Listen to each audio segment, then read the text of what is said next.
I want to talk to you today about something that was going around in my mind because of a picture that I saw on social media. I'd love to give credit, but I can't remember where I saw it or whose picture it was.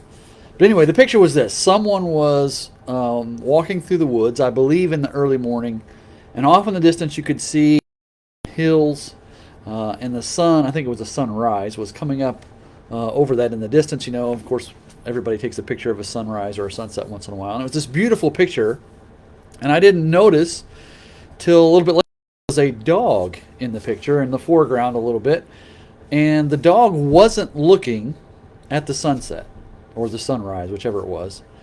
The sunrise, it was beautiful enough that the person who took the picture recognized that it was worthy of taking a picture, had been aware of it. And then I thought, but why wasn't the dog looking at the sunrise or the sunset? Did the dog not think it was a beautiful sunrise? Could he not appreciate it? Was he unaware that the sunrise was there? So I got to thinking about this, something I've wondered about before. Maybe you have as well. If you've ever visited the Grand Canyon or the beach or the mountains or whatever it is, that you can sit there and you'll look at this and you'll think, this is just amazingly beautiful. Someplace that most of us would consider beautiful. Have you ever wondered, as I have, why we all think this same thing is beautiful? What is it in us that says, "Hey, this is beautiful"? Why don't we, go to the dumpster and say, "Oh, this is beautiful"? Right? There's something about us that recognizes beauty. So I thought, how do we know that this is a beautiful sunset? Is it only because we've been told before by our parents or whoever we're there with that this is beautiful?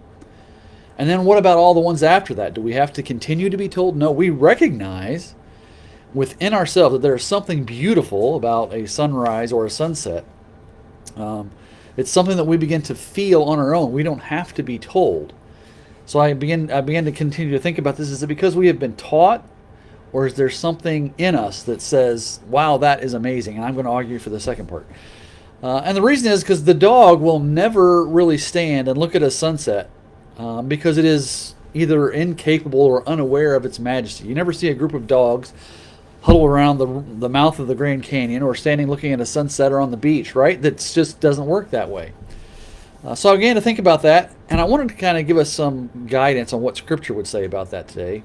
The Scripture would suggest why we know such things. Genesis chapter 1, very first chapter in the Bible, verses 26 and 27. Then God said, "Let us make man in our image, after our likeness, and let them have dominion over the fish of the sea, and over the birds of the heavens, and over the livestock, and over all the earth, and over every creeping thing that creeps on the earth." So there is a distinction in that verse right there between man and animals. God says man is going to have dominion over them. There's going to be something separate about them. Verse 27, so God created man in his own image. In the image of God, he created him, male and female, he created them. Now there's a million things we could unpack in that, but we're talking about this idea of the image of God. Genesis says very clearly right there that humans, not animals, are created in God's image. That's one of the things that is distinct about us, and you may never have thought about it, but I remember when I first read this verse many years ago that I used to think that image meant, two eyes, two ears, nose, mouth, two arms, legs, whatever, the basic human form.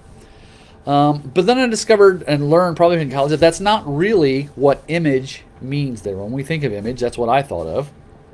But a commentator puts it this way. Traditionally, the image has been seen as the capacities that set man apart from the other animals. Like I'm talking about this human that's taking the picture of the sunrise versus the dog that's not even noticing it. So this is the ways in which humans resemble God, not animals. And he gives 1, 2, 3, 4 things that would classify as being man-made in God's image. First of is in the characteristics of reason. We are able to rationalize things and understand things. And if I turn on the light switch, the light comes on, right? Most animals cannot understand that. Some might eventually. The second reason, we could probably talk about each one of these one day, but morality. Animals are not usually considered about any kind of morality. Third one would be language. You can argue that animals communicate with each other, but man has a distinct capability for communicating in other ways as well. And finally, there's 5 things here. A capacity for relationships governed by love and commitment. Animals do not really live committed relationships to each other. Now, we can argue all these things.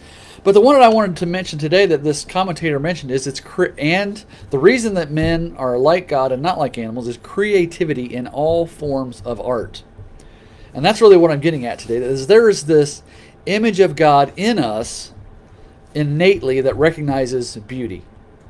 Now, it doesn't have to just be in nature of a picture of a Grand Canyon. It can be music or art, literature, whatever it may be. Anything that man looks at and goes, that's beautiful. That is the image of God in us that stirs us to think that.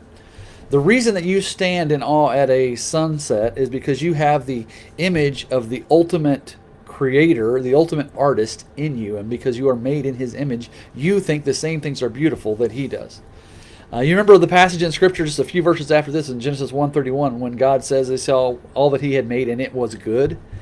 I was thinking about this morning. That's just the idea is God looking at all he made and going, yes, this is good. It's beautiful. And that's kind of something that, God marveling at something he has created just like we would. So I'm just wanted you to think about that today. Share with me your thoughts about being made in the image of God. Maybe some other ways that you have noticed or had this same question. Or share a comment or a question about something else. I'd be glad to try to do my best to answer that. But hopefully that'll be an encouragement to you today and something to think about. Until next time, God bless, and I'll see you then. Have a great day.